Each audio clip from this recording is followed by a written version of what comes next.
And he said to them, truly I tell you, some who are standing here will not taste death before they see that the kingdom of God has come with power.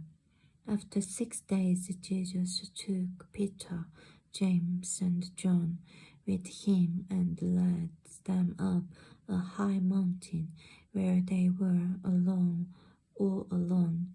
There he was transfigured before them.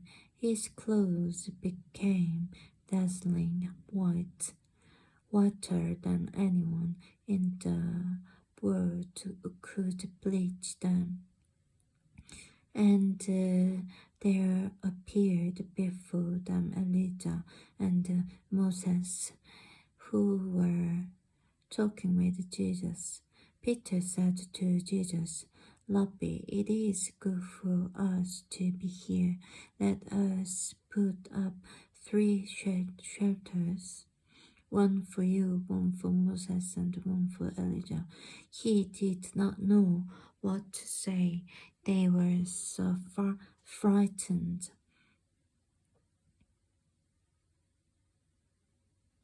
Then a cloud appeared and covered them, and a voice came from the cloud, This is my son, whom I love. Listen to him. Suddenly, when they looked around, they no longer saw anyone with them except Jesus. As they were coming down the mountain, Jesus gave them orders not to tell anyone what they had seen until the Son of Man had arisen from the dead.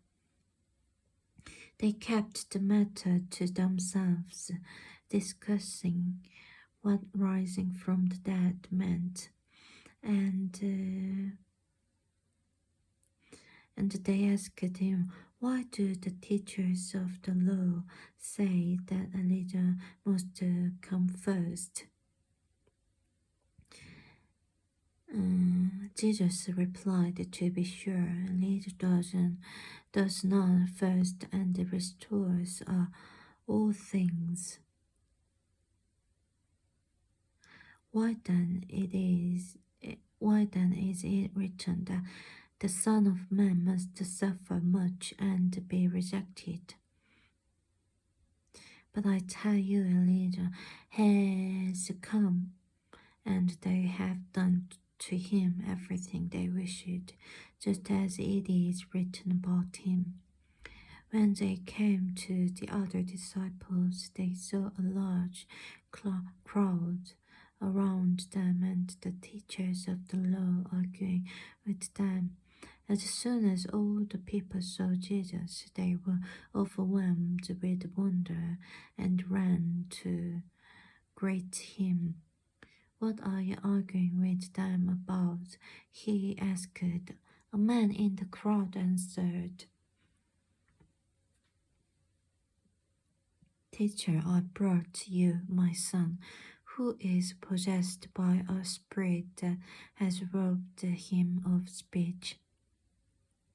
Whenever it seizes him, it throws him to the ground. He foams at the mouth, gnashes his teeth, and becomes rigid. I asked your disciples to drive out the spirit, but they could not. You unbelieving generation. Jesus replied, How long shall I stay with you? How long shall I put up with you? Bring the boy to me. So they brought him. When the spirit saw Jesus, it immediately threw the boy into a conversion. He fell to the ground and rolled around, foaming at the mouth. Jesus asked the boy's father, How long has he been like this? From childhood. He answered, It has often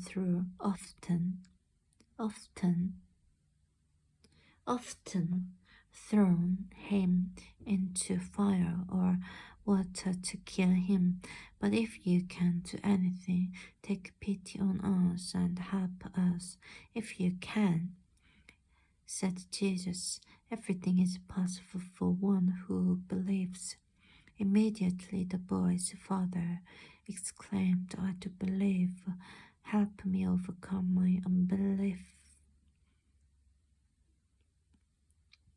When Jesus saw that a crowd was running to the scene, he rebuked the impure spirit. You deaf and mute spirit, he said, I command you, come out of him and never enter him again. The spirit shrieked, convulsed him violently, and came out. The boy looked so much like a corpse that many said he's dead. But Jesus took him by the hand and lifted him to his feet. And he stood up. After Jesus had gone indoors, his disciples asked him privately, why couldn't we drive it out? He replied, this kind can come out only by prayer. They left the place and passed through Galilee. Jesus did not want anyone to know where they were because he was teaching his disciples. He said to them, the Son of Man is going to be delivered into the hands of men. They will kill him, and after 3 days he will rise. But they did not understand what he meant and were afraid to ask him about it. They came to Capernaum. When he was in the house, he asked them, what were you arguing about on the road? But they kept quiet because on the way they had argued about who was the greatest. Sitting down, Jesus called the 12 and said, anyone who wants to be first must be the very last and the servant of all. He took a little child whom he placed among them. Taking the child in his arms, he said to them, whoever welcomes one of these little children in my name welcomes me, and whoever welcomes me does not welcome me, but the one who sent me. Teacher, said John, we saw someone driving out demons in your name, and we told him to stop because he was not one of us. Do not stop him, Jesus said, for no one who does a miracle in my name can in the next moment say anything bad about me. For whoever is not against us is for us. Truly I tell you, anyone who gives you a cup of water in my name, because you belong to the Messiah, will certainly not lose their reward. If anyone causes one of these little ones, those who believe in me, to stumble, it would be better for them if a large millstone were hung around their neck and they were thrown into the sea. If your hand causes you to stumble, cut it off. It is better for you to enter life maimed than with 2 hands to go into hell, where the fire never goes on. And if your foot causes you to stumble, cut it off. It is better for you to enter life crippled than to have 2 feet and be thrown into hell. And if your eye causes you to stumble, pluck it out.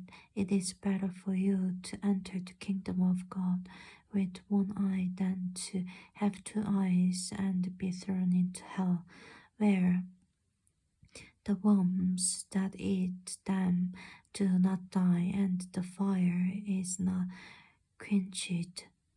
Everyone will be salted with fire. Salt is good, but if it loses its saltness, how can you make it salty again? Have salt among yourselves and be at peace with each other.